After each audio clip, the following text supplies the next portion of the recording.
कतिना अगुआ होइले आ कतिना अगुआ गइले अगुआ परेशान क के ध देतावन सब ई अगुआ के कसहू जाय नहीं के देवे के साला एगो लइका बा एक बिता के तो पूछेलन सका आ जवाब देवे लका मैं रसगुल्ला हमर खत्म हो जा जी खा जानवा दे दो।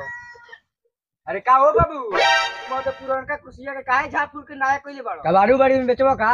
चुप सरवा कहीं के चन्हा के बाप के बुरबक बेटा कबाड़ी में तो ना लेकिन तोरा गाड़ी में डाल दे।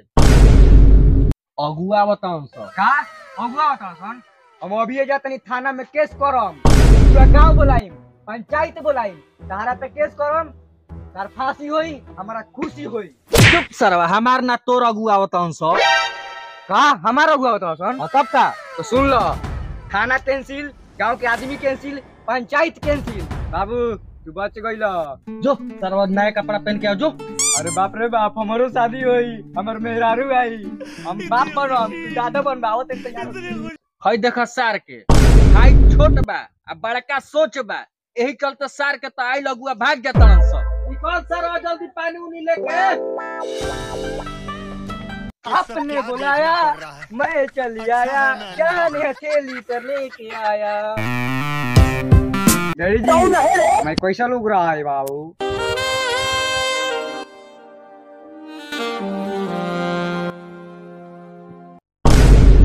अरे लेकिन परंतु पूछू ना स्मार्ट लागो तनी की ना लेकिन हई साया साड़ी मत करो मर्द साफा मौगे बड़ो का स्मार्ट लागो तनी की ना ई बताओ। हाँ रे सरवा स्मार्ट लागो तारे से तो ठीक बा जब स्मार्ट लागते बानी तो तनी अगुआ बनत जौन जौन अगुआ पूछे लसन लइकन से सवाल तू पूछ। हम काहे तोर अगुआ बनी रे सरवा छोटा आदमी ए मर्दे बाप हो के जला दो थोड़ा सा अगुआ बन के पूछी देबो तो तार जवानी घट जाई। अच्छा बाबू अपन नाम तनी बताओ तो। ओइ देखो सरवा के हमरे जन्मा वाला हमरे से नाम पूछता तोरा अभी तक हमर नाम नहीं मालूम। मर्दे काहे इतना फालतू बतिया फालतू बात ना वाटर जीरो नेम उससे तोरा का मतलब रे सरवा चोर। ज्यादा फालतू बात ना हम का पूछनिया वाटर जीरो नेम बताओ अपन नाम बताओ। हाँ ये अंग्रेज के साथ हमार नाम बोका बुरबक दास। ठीक है हाँ तो बुरबक बोका जी थोड़ा सा अगुआ बन के हमारा से सवाल तनी करी तो जौन पूछे सन अगुआ। अच्छा रुक हम पूछो तनी। अच्छा बबुआ तहार नाम का हो। अरे मर्द खींचा बेटा के जुआइल बाप हमारा के आड़ी गाड़ी में तेल लगा के हाथ ना सियान कर दे अभी तो तारा हमारा मालूम है नहीं कि हमारा नाम का हो। अरे सरवा तोर अभी अगुआ बनी कि हम बाप रे चल सरवा नया कपड़ा पहन के जल्दी से।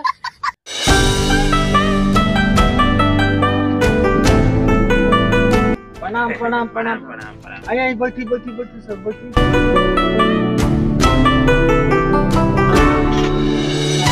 अब आउ सब ठीक बानू रास्ता में कोनो दुख तकलीफ ना नु भइल सा। महाराज कोई छोराहरु गांव बा अतना गांव कर लइका संस्कारी बने सब बिना जाने पहचान के सारा बार नर नाश्ता करा देता है। जाना तनी गांवे संस्कार वाला हो अतिने ना हमार लइको अतिने संस्कारी हो। बोलाई बोलाई हां हां बोलाई काहे ना हो देखनी है ना कतन बुहे नाश्ता करिला सब चप्पल के साथ मिठाई लेके लगबे कर रउआ का कुछ कहतनी।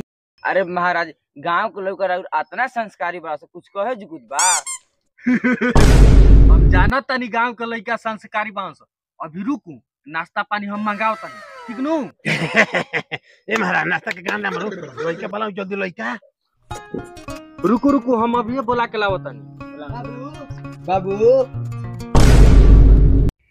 लइका का ये हंता ना ना यही बाउन बेटा से के शादी करे जाओ इनकर नाती होई लइका भीतर ही होई।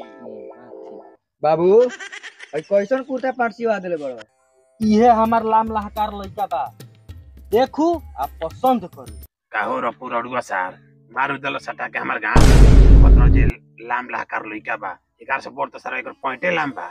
अरे महाराज छोड़ी ना लइका मेहनती बटुवे साल भर के अंदर मेहनत दिखा दे। बाबू ई सरवा कौन होसन फिन चांदा मांगे आगिल सन का। अरे सरवा अगुआ हम चौकी को लाग हां नीचे नीचे नीचे ना बैठो हम नीचे रे नीचे। ए 2 घंटा खातिर अइलो संदे कनी कुर्सी बैठा देलो हम बचपने से तारा करे बनी तो हम नीचे बैठी। अरे नीचे पाइप नु गिरल हौ चल। जौन पूछे के बाद तौन पूछू। ए ला कुछ पहले बैठे त ना माई के चोदो। अच्छा बाबू जी और का नाम पड़ी? हमार नाम मोहन मवाली पड़ी। का करेला बाबूजी के नाम? काजी सारा बाबू सारा बोल दे मारे। तुम्हारा से पूछा था तार बाप से ना, तार बाबू के नाम का हो? बुरबक।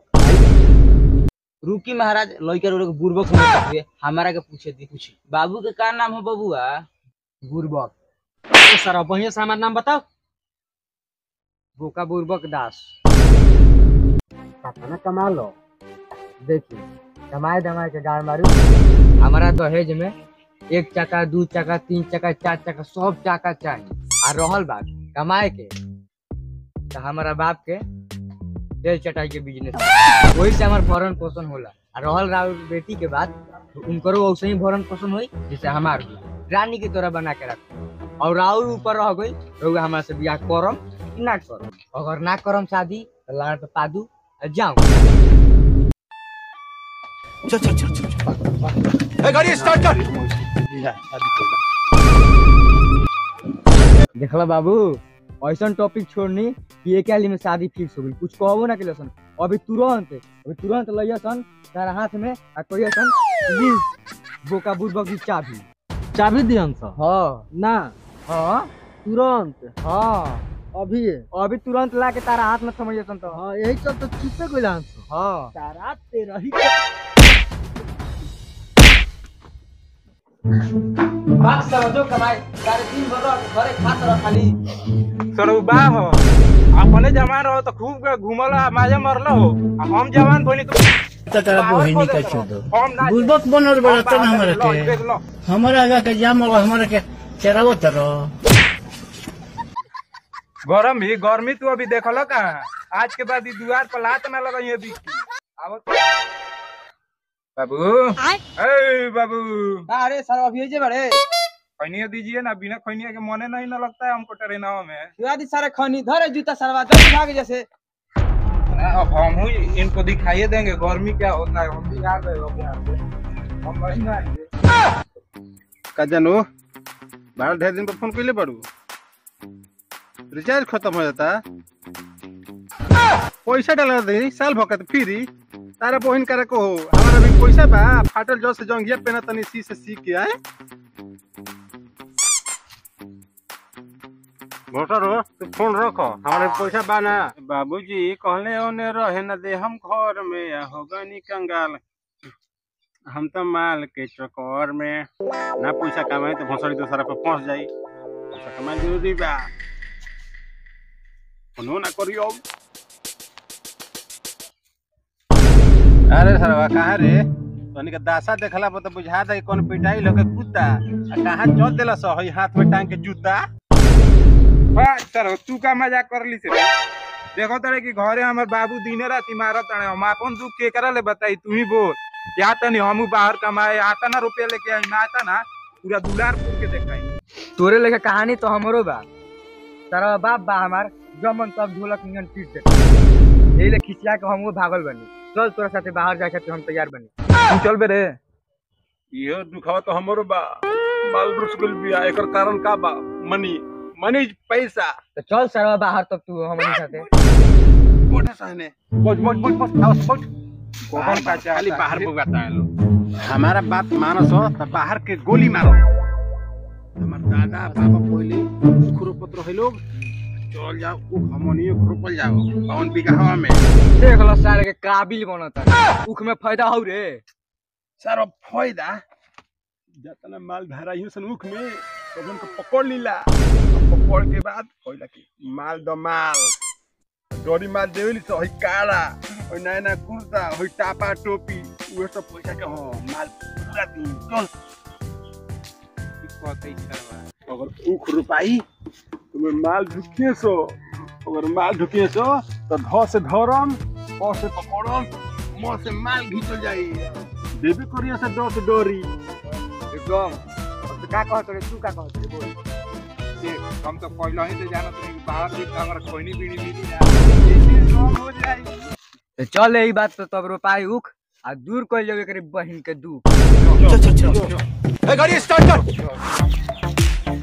भगवान बनी गन्ना के खेती सुन ले राजा तुहरा के चुमा ले रुक देख आता ना तो बात तय कर लेनी क्या 52 बीघा तो पूरा भी खेत बोइले हां जमीन हमारी बा उ के गुली हमरा भी बोइले बा जमीन गुली रार कुछ मुंह खुली लेके का बटन हम से मार लेम होइए गई जमीन हमार गुली तहार पटवन इनको चल भाई पाइल 1 मिनट अब का 1 मिनट रे अब का छूट लगू चल चल चल चल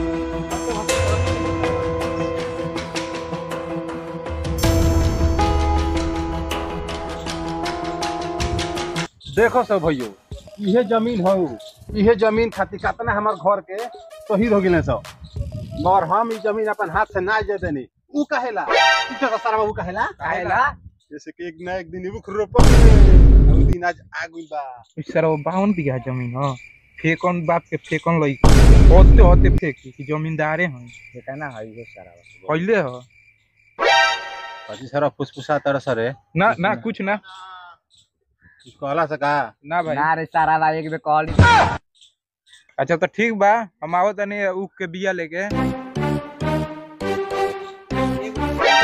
मिनट देखो सन उक के गुली तो हम ले अच्छा हां बाकी उक जाम ठीक है आधा से बेसी लेके जाइम हो करौ हमर झूलाल के गुलिया पहले दियो करौ हमर लड़वा ले हम कुछ कहत नहीं कबे ले सारे पानी हमार पटवन हमार हम तो सबसे ज्यादा पूछ ले बात तो सही है चुप एकदम चुप पहले उख लेम हम नहीं सर जमीन हमारा तो हम उख पहले लेम रे अरे पहले हम ले चुप सर पहले उख ले जाइम हम अब कोनी आज को बात से पहले बारे उख चल दला से उख का बारे अब सरवा बाप पे आ गई अगर जे सार लोग उख ना मिलल सलाई बात मुख में उख के पार उड़ा के जान दियो बार हे में सलाई बार और सारा ज्यादा होता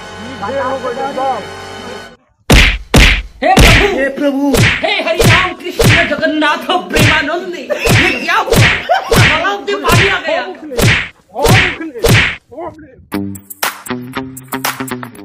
अरे सरवा कौन मार कुली बरी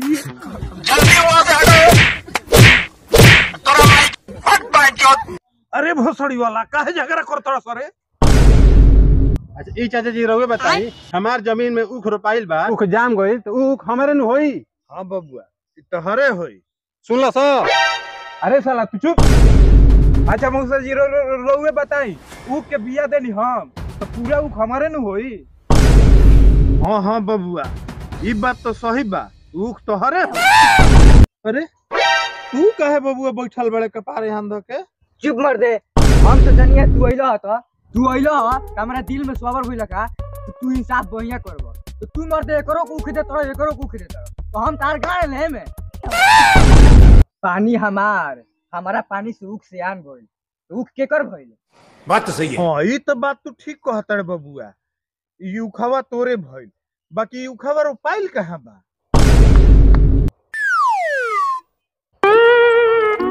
उख तो नइखे रोपाई उख रोपाइले नइखे नइखे रोपाई अभी तो पलाने होत रहे तारा माई के 14 मामो तेरा बहन के 14 महावीर वाला तेरा मैया के 14 वाला माधर चोत कहीं का तू